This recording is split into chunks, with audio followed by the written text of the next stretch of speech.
حول ولا قوة إلا بالله العلي العظيم. أعوذ بالله من الشيطان الرجيم. بسم الله الرحمن الرحيم.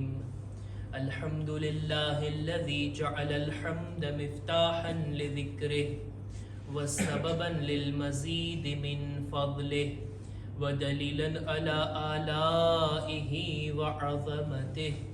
ثم الصلاة والسلام والتحية والإكرام على خير خلقه وأفضل بريته حافظ سره ومبلغ رسالاته الذي سمي في السماء بأحمد وفي الأرض بأبي القاسم محمد. اللهم صل على محمد وآل محمد وعلى أهل بيته الطيبين الطاهرين المعصومين المظلومين ولعنة الله على أعدائهم أجمعين. أما بعد فقد قال الله سبحانه وتعالى في كتابه الكريم بسم الله الرحمن الرحيم. ذلك ومن يعظم شعائر الله فإنها من تقوى القلوب. صلوات پر محمد وآل محمد. اللهم صل على محمد وآل محمد. માહે શવ્વાલની 8મી તારીખ અહલે બૈત અલૈહિસ્સલામના ચાહવાવાળાઓ માટે યૌમે ગમ તરીકે મનાવવામાં આવે છે અને આ એક એવી તારીખ છે કે જેમાં અહલે બૈત અલૈહિસ્સલામની કબરો ઉપર એમના હરમ ઉપર એક નવો ઝુલ્મ થયો કે જેનો અસર છેલ્લા 100 વર્ષથી આપણે આ જન્નતુલ બકીની વીરાનીની સુરતમાં જોઈ રહ્યા છીએ. એને વેદના દુશ્મનો ઉપર લાનત બેશુમાર. આજની આ મજલિસની અંદર બયાન કરવા માટે કુરાની મજીદની 32મી આયત સૂરે મુબારકે હજની તમારી સામે રજૂ કરી. માહે મુબારકે રમઝાનની અંદર આપણે જે ઇબાદતો કરી, રોઝાઓ રાખ્યા, તિલાવતો, દુઆઓ, આમાલને અંજામ આપ્યા અને રમઝાન મહિનાની રોઝાની એક ફિલોસોફી હતી કે આપણે તકવા હાસિલ કરીએ, આપણા દિલોમાં તકવા પેદા થાય. આ તકવાની અમુક નિશાનીઓ છે.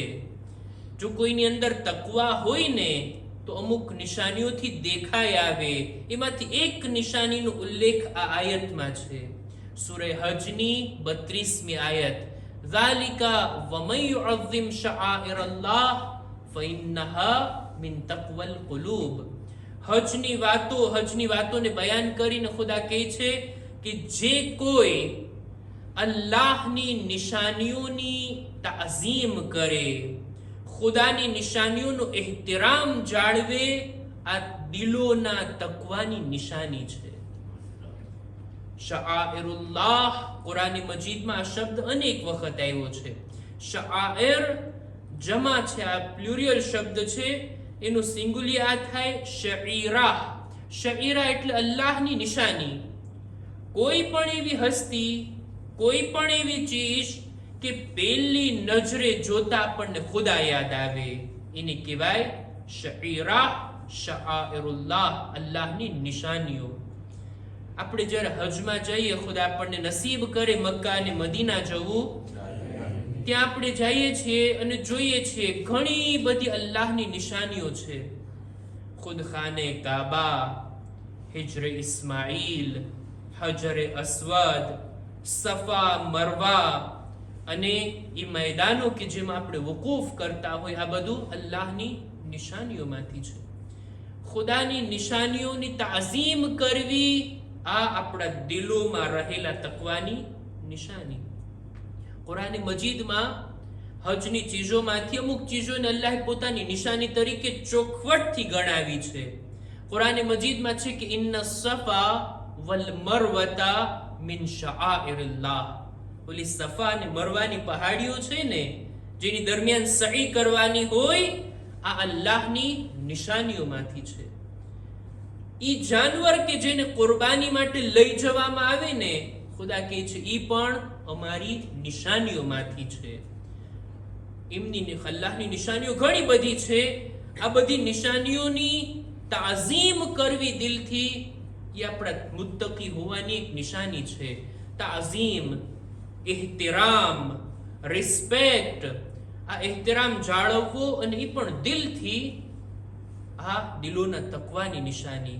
જો એક વાત બયાન કરી દો, આપણા ઉલમા કહે છે કે આપણા દિલમાં જેટલો પણ એહતિરામ રહેલો હોય, જેટલી પણ તાઝીમ કરવી હોય, એ બધી અલ્લાહ માટે છે. ખુદાની સામે આપણે બિલકુલ ઝૂકી જઈએ છીએ અને કહીએ છીએ સુબહાન રબ્બિયલ અઝીમે વ બિહમ્દિ. રૂકુની અંદર હજુ રૂકુ કાફી નથી. ખુદાએ આખા વજૂદને અમે તારી સામે ઝુકાવીએ છીએ અને તે છે સજદો. અલ્લાહની તાઝીમ, ખુદાની સામે આપણે ખુઝુ અને ખુશુ કરતા સજદો કરીએ છીએ. રૂકુ અને સજદા ફક્ત ખુદા માટે. જેટલો એહતરામ દિલમાં સમાયેલો છે બધો ખુદા માટે. ખુદાનો એહતરામ, એની જાતનો એહતરામ, અને દરેક ઈ હસ્તીઓ, દરેક ઈ ચીજ વસ્તુઓ જે ખુદા સાથે જોડાયેલ હોય ને, ઈ પણ એહતરામને કાબિલ બની જાય છે. એની પણ તાઝીમ જરૂરી થઈ જાય છે. આપણે બધા ખાને કાબાનો આટલો એહતરામ કરીએ છીએ કે નહીં? જઈએ એટલે ત્યાંના તવાફ કરીએ, કાબાની દીવારને હાથ લગાડવાનો મોકો મળી જાય, ખુશનસીબ સમજીએ. કાબાની દીવારને આપણે ચૂમી લઈએ, નસીબદાર સમજીએ. આ ખાને કાબાનો આટલો બધો એહતરામ શા માટે? કારણ કે ઈ બૈતુલ્લાહ છે, અલ્લાહથી મનસૂબ એક જગ્યા છે, એટલે આટલો એહતરામ. અલ્લાહના બનાવેલા 12 મહિના ખુદાએ બનાવ્યા છે ને, પણ એક મહિનાનો કેટલો બધો એહતરામ, જે મહિનો આપણે પસાર કર્યા એટલો બધો એહતરામ છે. શા માટે? કારણ કે એ મહિનાની નિસ્બત ખુદા તરફ છે. શહેરુલ્લાહ કહેવામાં આવે, અલ્લાહનો મહિનો.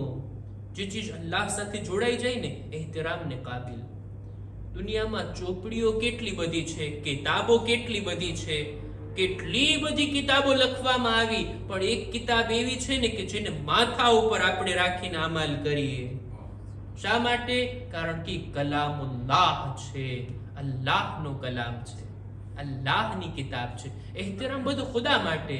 અને ખુદાથી જોડાયેલ ચીજો મોહતરમ થઈ જાય, એની પણ તાઝીમ આપણા માટે જરૂરી થઈ જાય. રસૂલે ખુદા હઝરતે મુહમ્મદ મુસ્તફા સલ્લલ્લાહુ અલૈહિ વસલ્લમ,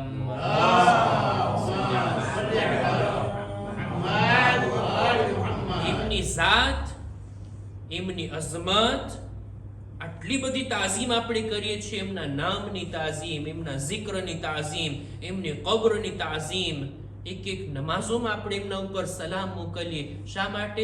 કારણ કે એમની ઝાત ખુદા સાથે જોડાયેલ છે. એ રસૂલુલ્લાહ છે, અલ્લાહના રસૂલ. આપણા બુઝુર્ગ ઇમામો, 12 ઇમામો, એમની અઝમતી માટે છે કે હુજ્જતુલ્લાહ છે, અલ્લાહની હુજ્જત છે. દરેક એ ચીજ જે ખુદા સાથે જોડાઈ જાય ને, એ એહતરામને કાબિલ થઈ જાય. અને એમની અઝમત, એમની તાઝીમ કરવી, આ આપણી જવાબદારી છે. અલ્લાહની નિશાનીઓ જે કોઈ હોય, આપણે એનો એહતરામ કરવો જરૂરી છે. અલ્લાહની નિશાનીઓ, કુરાનમાં ખુદાએ કીધું છે સફા અને મરવા અલ્લાહની નિશાનીઓમાંથી છે. ઓલી જાનવર કે જેને કુરબાની માટે લઈ જવામાં આવે, ખુદા કહે છે મારી નિશાનીઓમાંથી છે. દરેક એ ચીજ કે જેને જોઈને ખુદાની યાદ આવે ને, એ અલ્લાહની નિશાનીઓમાંથી છે. આપણે મદીના જઈએ, એ સબ્ઝ ગુંબદ ઉપર આપણી નજર પડે, રસૂલે ખુદાની કબ્રની જાળી ઉપર આપણી નજર પડે, જોતા વેત આપણી નજર જ્યારે એના ઉપર પડે, ખુદાની યાદ આપણને આવે કે અલ્લાહ તરફથી આવેલ રસૂલની કબ્ર છે. એવી જ રીતના અલ્લાહની નિશાનીઓમાંથી છે આ જન્નતુલ બકી, કે જે એક નહીં 4 ઇમામો દફન છે, 4 હુજ્જતે ખુદા ત્યાં દફન છે. શું એમની કબરો અલ્લાહની નિશાનીઓમાંથી નથી? આ હસ્તીઓ તો એ છે કે જેમણે પોતાની જાતની કુરબાની આપી છે રાહે ખુદામાં. કરબલાના મેદાનમાં આપણે જઈએ છીએ, જે ફક્ત ઇમામની કબ્ર નથી, ત્યાં બીજા બધા પણ મકામાત છે ને. શું એ અલ્લાહની નિશાનીઓ નથી? એક આપણા બુઝુર્ગ આલિમ દીન અલ્લામા શુસ્તરી પોતે કિતાબ લખતા એને ખસાઈસ હુસૈનિયા નામની આ કિતાબની અંદર બહુ ચોખવટથી કહે છે કે હજના કામો જે કંઈ પણ છે, જનાબ ઇબ્રાહીમની સુન્નત ઉપર આપણે અમલ કરીને હજ બજાવી લાવીએ ને, એની હકીકી અમલી તફસીર આપણને કરબલામાં દેખાય. ખુદા કહે છે સફા અને મરવા અલ્લાહની નિશાનીઓ છે. ઇમામે હુસૈન પણ કત્લગાહથી ખૈમગાહ અવારનવાર આવ્યા છે. શું આ અલ્લાહની નિશાની નથી? ઈ જાનવર કે જેને ખુદાની રાહમાં હજમાં કુરબાન કરવામાં આવે, કુરાન કહે છે અલ્લાહની નિશાની છે. કરબલામાં તો જાનવરની નહીં, અઝીમ ઇન્સાનોની કુરબાની પેશ કરવામાં આવી. શું એ અલ્લાહની નિશાનીઓમાંથી નથી? એટલે જ આપણો અકીદો આ છે, માસુમીનના હરમે મુબારક, એમના મુબારક રોઝાઓ કે એમને જોઈને અલ્લાહની યાદ આપણને આવે. આ ચીજો અલ્લાહની નિશાનીઓ છે અને એનો એહતરામ કરવો આપણા માટે જરૂરી છે. જન્નતુલ બકી કાબિલ એહતરામ જગ્યા છે, એની તાઝીમ કરવામાં આવે કે એ હસ્તીઓ દફન છે જેમની મોહબ્બતનો હુકમ ખુદાએ કુરાનમાં આપ્યો છે. એ હસ્તીઓ કે જેના ઉપર આપણે દુરૂદો સલામ મોકલવાના છે, એમના ઉપર સલવાત ના પડવામાં આવે તો આપણી નમાઝ નથી રહેતી. એ હસ્તીઓ ત્યાં દફન છે. હું જન્નતુલ બકીના બારામાં મસાઈબ પહેલા અમુક વાતોને રજૂ કરું છું. જન્નતુલ બકી છે શું? રસૂલે ખુદા જ્યારે મદીના હિજરત કરીને આવ્યા ત્યારે દફન કરવા માટે કબ્રસ્તાન તરીકે એક જગ્યાની પસંદગી ખુદ રસૂલે ખુદાએ ફરમાવી. ઈ છે જન્નતુલ બકી. રસૂલે ખુદાએ આ જગ્યાની પસંદગી કરી, અહીંયા દફન કરવામાં આવે. તારીખની અંદર મળે છે કે મુહાજિર અને અંસાર આ બે જાતના લોકો હતા ને. મુહાજિરી હતા કે જે મક્કાથી રસૂલે ખુદા સાથે હિજરત કરીને આવ્યા. અંસાર એ હતા જે મદીનામાં આ લોકોને સાથ સહકાર આપ્યા અને રસૂલે ખુદાની મહેમાન નવાઝી કર્યા. મુહાજિર અને અંસાર, સૌથી પહેલા મુહાજિર જેમનો ઇંતકાલ થયો અને સૌથી પહેલી હસ્તી મુહાજિરમાંથી જેને જન્નતુલ બકીમાં દફન કરવામાં આવ્યા, એનું નામ છે અસઅદ ઇબ્ન ઝુરારા. અને અંસારમાંથી સૌથી પહેલી હસ્તી જે દફન થયા છે તે છે ઉસ્માન બિન મઝઉન, અલ્લાહના નબીના નેક સહાબી. આ બંને હસ્તીઓને જન્નતુલ બકીમાં દફન કરવામાં આવ્યા અને ત્યારબાદ દફનનો સિલસિલો ચાલુ થયો. રસૂલે ખુદાના એક નાના ફરઝંદ ઇબ્રાહીમ 18 મહિનાની ઉંમરમાં એનો ઇંતકાલ થયો ને, એમના ગોસલો કફન બાદ રસૂલથી પૂછવામાં આવ્યું, યા રસૂલલ્લાહ અયના નુદફિનુહુ, અને આપણે ક્યાં દફન કરીએ? રસૂલે ખુદા કહે છે મારા સહાબી ઉસ્માન બિન મઝઉનની બાજુમાં દફન કરો અને ઇન્શાઅલ્લાહ આ હસ્તીઓની સાથે આ બાળક મહેશૂર થશે ને ત્યાં દફન કરવામાં આવ્યું. મદીનાના લોકોએ જ્યારે જોયું ને કે રસૂલે ખુદા આ જગ્યા ઉપર ખાસ નજર રાખે છે, ખાસ તવજ્જો રહેતી આ જગ્યા ઉપર, લોકો બધાને દફન કરવા લાગ્યા પોતાના સગાવાલાઓને જન્નતુલ બકીની અંદર. રસૂલે ખુદા અવારનવાર જાતા જન્નતુલ બકી, ત્યાં ઉભા રહીને ત્યાંના દફન થયેલા લોકો પર સલામ મોકલતા. સલામ થાય અહલે બકી તમારા ઉપર, તમે આગળ ચાલ્યા ગયા છો, અમે બાદમાં તમારી પાસે આવી રહ્યા છીએ. અવારનવાર હતા. રાતના સમયમાં રસૂલે ખુદા બિસ્તર પરથી ઉઠી અને જાતા જન્નતુલ બકીમાં દુઆઓ કરતા ને ઇસ્તિગફાર કરતા. પાછા ફર્યા, એમની ઝૌજાએ પૂછ્યું, યા રસૂલલ્લાહ અત્યારે ક્યાં હતા તમે? કે છે જન્નતુલ બકીમાં. ત્યાં શું કરતા હતા? ખુદાની બારગાહમાં દુઆ કરતો હતો. ખુદાએ મને હુકમ આપ્યો છે કે હું જાઉં અને અહલે બકીની માટે દુઆ કરું અને એમના હકમાં ઇસ્તિગફાર કરું.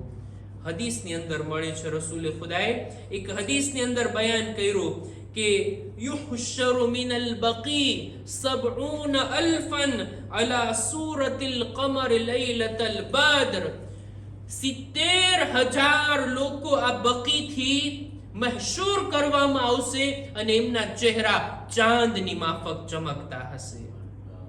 એવા નેક લોકો આ જન્નતુલ બકીમાં દફન છે. નેક હસ્તીઓ આ જન્નતુલ બકીમાં દફન છે. આપણા ફક્ત 4 ઇમામ જ દફન નથી, રસૂલની ઝૌજાઓ તે જન્નતુલ બકીમાં દફન છે. રસૂલના આ બાળકો જે મદીનામાં ઇન્તકાલ થઈ ગયો બધા જન્નતુલ બકીમાં છે. રસૂલે ખુદાના ચાચા, રસૂલે ખુદાના ચાચી, મૌલા અલીની વાલિદા અને ઈ સિવાય રસૂલે ખુદાના સગા વાલાઓ બની હાશિમના લોકો ત્યાં દફન છે. આટલું જ નહીં, 10,000 સહાબીઓ જન્નતુલ બકીમાં દફન છે. કેટલા બુઝુર્ગ ઉલમા જન્નતુલ બકીમાં મદફૂન છે. અત્યારે પૂરું કબ્રસ્તાન એટલું વીરાન છે કે જ્યારે આપણે જઈને ઝિયારત કરીએ ને તો આપણને એમ લાગે કે આપણા બુઝુર્ગોની કબરો કંઈક બા રૌનક છે, પણ જન્નતુલ બકી એના કરતાંય વધારે વીરાન છે. એક હદીસની અંદર મળે છે કે યુહશરુ મિન હાઝિહિલ મકબરા 70,000 યદખુલૂન અલ-જન્નતા બિગૈર હિસાબ વકઅન્ન વુજૂહહુમ અલ-કમર લૈલતલ બદ્ર. આ સરજમીનથી 70,000 લોકોને ઊભા કરવામાં આવશે અને વગર હિસાબ કિતાબે જન્નતમાં દાખલ કરવામાં આવશે.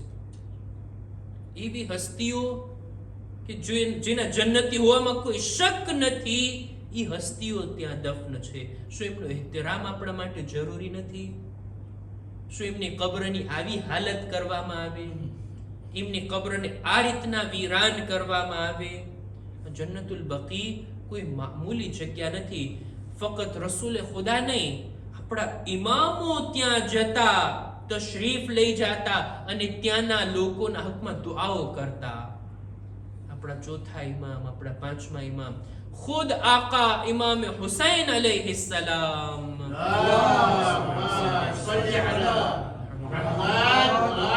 દર શબે જુમાના જાતા અને પોતાના ભાઈ આપણા બીજા ઇમામની ઝિયારત કરતા જન્નતુલ બકીમાં.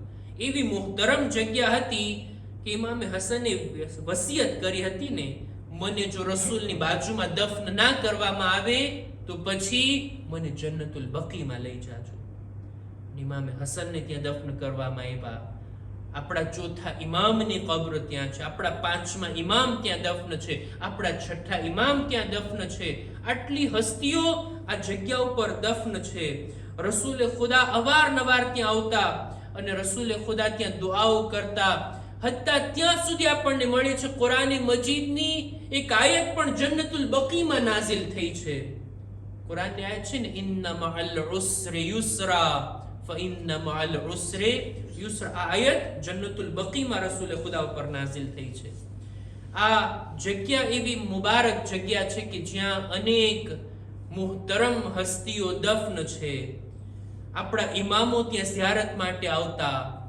મસાઈબની riwayatમાં આપણને મળે છે કે બીબી જનાબ ઉમ્મુલ બનીન આ હસ્તી પણ પોતે કરબલામાં તો નહોતા ને, જ્યારે એમને સમાચાર મળ્યા કે કરબલામાં આ રીતના આકા હુસૈનની શહાદત થઈ, તેણી આવતા જન્નતુલ બકીમાં આવીને ગિરિયા કરતા, મરસિયા પડતા અને એટલું ગિરિયા કરતા કે એમના ગિરિયાના દર્દથી, એમના હુઝનથી આજુબાજુના લોકો પણ રડવા લાગી જતા.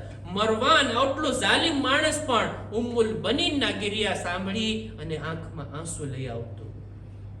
આટલું જ નહીં, જ્યારે મદીનાના લોકોએ કીધું ને મૌલા અલી પાસે આવીને કે ફાતિમાને કહો યા દિવસના રડે યા રાતના રડે, આ મોકા ઉપર મૌલા અલી એક જગ્યા, એક ઘર જેવું બનાવી આપ્યું જેને કહેવાય બૈતુલ અહઝાન. ખુદ બીબી ઝહરા દિવસના ભાગમાં ત્યાં આવી અને ગિરિયા કરતા હતા. આ જગ્યા એ મુકદ્દસ મકામ છે. આ જગ્યા એ છે કે જ્યાં માસુમીન તશરીફ લઈ ગયા, માસુમીન એમના હકમાં દુઆ કરતા. આ અલ્લાહની નિશાનીઓમાંથી એક છે. પણ હાય અફસોસ, આજની તારીખમાં આ જગ્યાને વીરાન કરવામાં આવી, આ જગ્યાને મિસ્માર કરવામાં આવી. 100 વર્ષથી શિયા લોકો આ ગમને પોતાના દિલ પર રાખીને બેઠા છે. અઝાદારો, આ કોઈ નવો જુલ્મ નથી અહલે બેત ઉપર. તારીખમાં અનેક વખત માસુમીનની કબરો પર હમલા થયા, તોડવામાં આવી, મિસ્માર થયા. આ જ જમાનામાં અમુક વર્ષો પહેલા આપણે જોયું ને, સામરાના હરમને વીરાન કરવામાં આવ્યું હતું. એ તારીખને આપણે ગમ તરીકે નથી મનાવતા, કારણ કે અત્યારે શાનદાર હરમ સામરાની અંદર આપણને જોવા મળે છે. એ દાગ આપણા ઉપર હતો અમુક સમય માટે, એ દાગ મટી ગયો. પણ હાય જન્નતુલ બકી, 100 વર્ષથી આ જુલ્મ આપણા નજરોની સામે છે. કેવો જુલ્મ, કેવી રીતના વીરાન કરવામાં આવ્યું. જન્નતુલ બકીમાં ઊભા રહીને સુકૂનથી ઝિયારત પડવાની પણ રજા નથી. મા બહેનો માટે તો જન્નતુલ બકીમાં દાખલ થવાની પણ પરવાનગી નથી આપવામાં આવી. આપણે જ્યારે ઝિયારત માટે જઈએ, આપણું દિલ રડવા લાગે. એક તરફ રસૂલનો શાનદાર રોઝો અને બીજી બાજુ રસૂલની આલની આવી વીરાન કબરો. આટલી મઝલૂમી, રાતના સમયમાં કોઈ ચિરાગ જલાવવા વાળું ત્યાં નથી. અહલે બેતના ચાહવા વાળાઓને ઝિયારતની પરવાનગી નથી.